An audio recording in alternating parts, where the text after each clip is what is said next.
انسان کو انسان سمجھو۔ انسان نہ تو مکمل فرشتہ ہوتا ہے اور نہ مکمل شیطان۔ وہ ان دونوں کے بیچ ایک حقیقت ہے جس میں اچھائی اور برائی دونوں شامل ہوتی ہیں۔ لیکن ہم میں سے اکثر لوگ یہ غلطی کرتے ہیں کہ کسی انسان کو یا تو بے عیب سمجھ لیتے ہیں، اور جب وہ کوئی چھوٹی سی غلطی کرتا ہے تو ہمیں شدید مایوسی ہوتی ہے، یا پھر کسی سے نفرت کے باعث اسے سراسر برا سمجھ لیتے ہیں اور اس کی اچھی باتیں بھی دیکھنے سے انکار کر دیتے ہیں۔ حقیقت یہ ہے کہ کوئی بھی شخص مکمل طور پر اچھا یا برا نہیں ہوتا، بلکہ ہماری اپنی امیدیں اور توقعات غلط ہوتی ہیں۔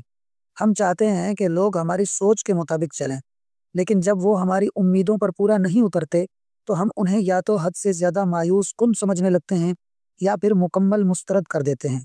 زندگی کا اصول یہی ہے کہ دوسروں کو ان کی خوبیوں اور خامیوں سمیت قبول کریں۔ اگر ہم دوسروں کی کمزوریوں کو برداشت کریں گے تو اللہ بھی ہماری خطاؤں کو معاف کر دے گا، کیونکہ وہ غفور الرحیم ہے۔ اس کی رحمت پر بھروسہ رکھو، وہ ہمیشہ اپنے بندوں کے ساتھ مہربانی کرتا ہے۔ کسی کو حد سے زیادہ اچھا یا برا نہ سمجھو۔ ہر انسان میں خوبیاں اور خامیاں ہوتی ہیں، اس حقیقت کو قبول کرو۔ دوسروں کی غلطیوں کو درگزر کرنا سیکھو۔ جیسے تم چاہتے ہو کہ اللہ تمہاری خطاؤں کو معاف کرے، ویسے ہی دوسروں کے لیے بھی نرم دلی اختیار کرو۔